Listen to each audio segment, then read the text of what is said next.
I'm picking and choosing what I think you get the most benefit out of.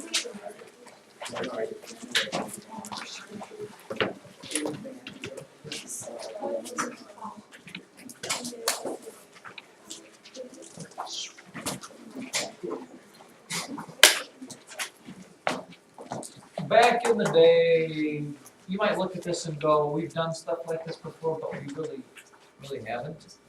You're thinking maybe that we did this, x equals the square root of 7 maybe, or maybe we've done this, I don't know, whatever it is. Either way, here are the simple directions for solving it when the variable has a radical over top of it. Number one, you'll like this because we've done this many times. Isolate the radical. Which means get it. If there was something else out here like a plus or minus, whatever, we'll do one like that, but I just wanted to do this one first. Number two, with equations, just like you're allowed to square root both sides, you can also square both sides.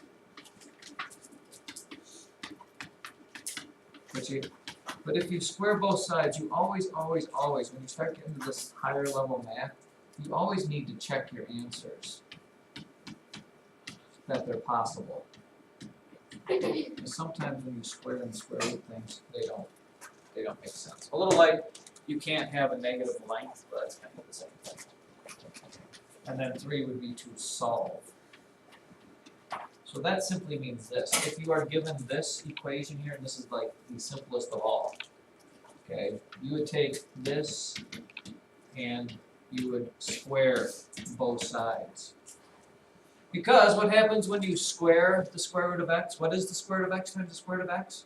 X. Just x, yeah. Square root of x times the square root of x is just an x. And then 7 squared is 49. And look at if that's what it would be. Now you're going to say that's way too simple, and I'll just tell you that's probably the easiest one humanly possible. Let us try this one here. What if you have the absolute value of x plus 2 equals 12? I'm sorry, the square root. Thank you for correcting me.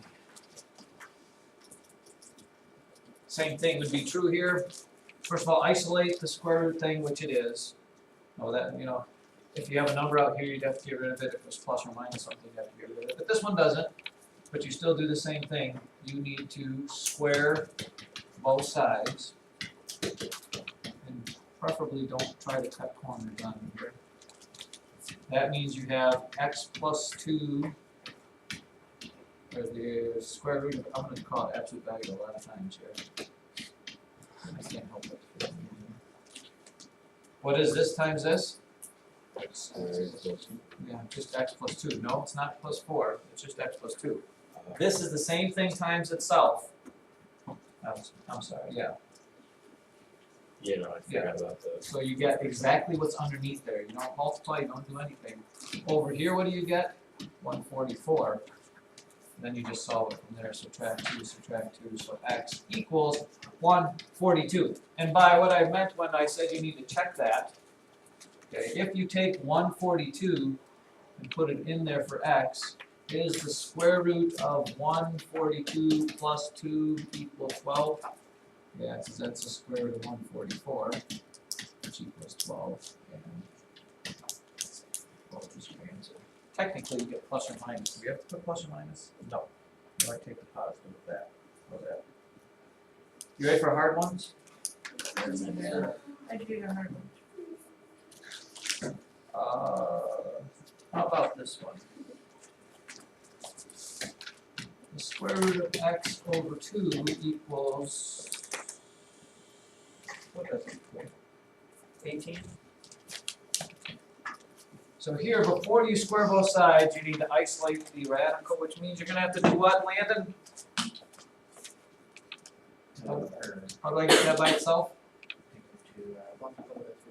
How do I get rid of that 2? Yeah, multiply both sides by 2.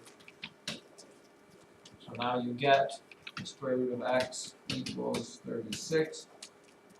And then you square both sides. Well, everybody likes to square. This is when everybody says, can I use a calculator? Square root of x times the square root of x is x. 36 times 36.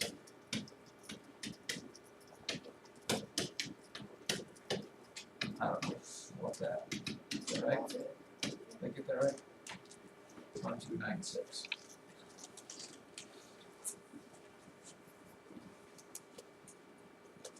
How about another one? This is where it gets dicey. Oh, by the way, you should have checked that so it'll work out. How about the square root of x plus 2 equaling the square root of 2x plus 4? Doesn't that one look stupid? It's pretty simple.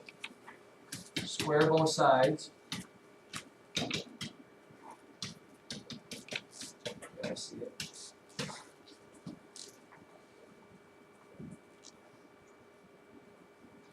Girls that picked the Bible version, what translation are you using? Somebody said they had a different translation. Who was that?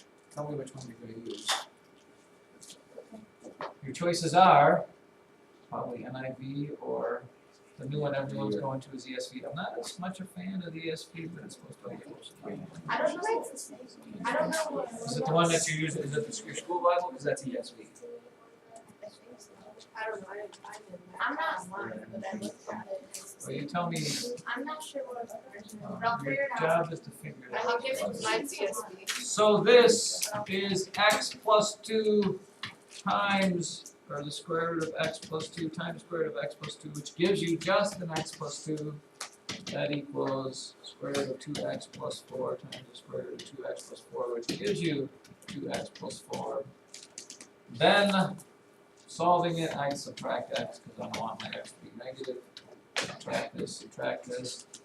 X equals negative 2. And here is where you need to make sure. This is where you have to check it. Why? Can you see where there's going to be a problem? Maggie Dervis?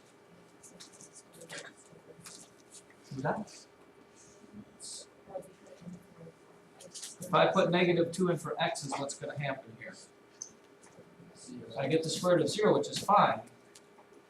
But over here, 2 times a negative 2 is, well, negative 4. I get the square root of 0. Yeah, I guess it works. I was thinking I was going to get a negative number over there, but I'm not. So, does it work? Yeah, 0 equals 0. Square root of 0 is 0. Should we try to find one that doesn't work? I want the hardest problem possible. Who? Did you say you're confused? How what? The square root of 0? It's like plugging it in for the answer? What? I've done what? Positive 2? Subtract 2x. I could have, then I get a negative over here, and I get a positive over there, but then I get switch the sign to that positive, and it's going to end up being the same no matter how I do it here. I show you x plus 2 equals 2x plus 4. Yeah, I could have subtracted 2x, but I subtract 2x and get a negative x over here. Subtract 2, I get a positive 2 over there. Change this to positive, that becomes negative. Either way, it's going to be the same.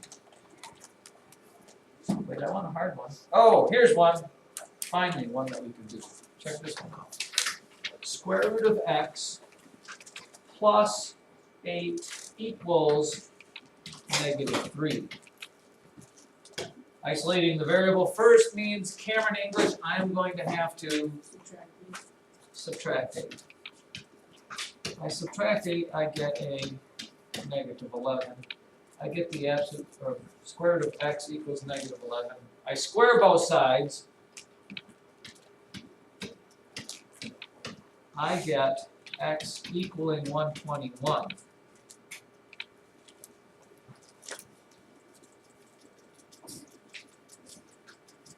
Correct?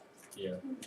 If I put that in for x, I take the square root of 121 and add 8 to it, am I going to get negative 3? I don't, because this is going to give me 11 plus 8. I get 19, does not equal negative 3. So it needs to be, And you should have, what's that?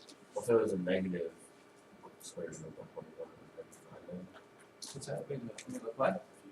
Negative square root. Yeah, you can't have a negative square root. You should have almost recognized that at this point right here. where it says the absolute value or square root of x is -11, there's no way that could even be possible. Because you can't get a negative square root. What was it, that's the- That would be no solution.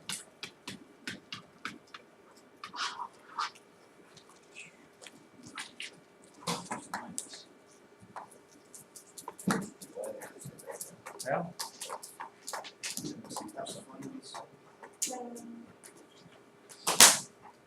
Alright, enough of that. I think we'll be able to figure it out. I wanna find the hardest problems possible for this. Something where you'll have to scream about using calculator. No, here's the deal. Oh, wait. No, I'm gonna make you a deal.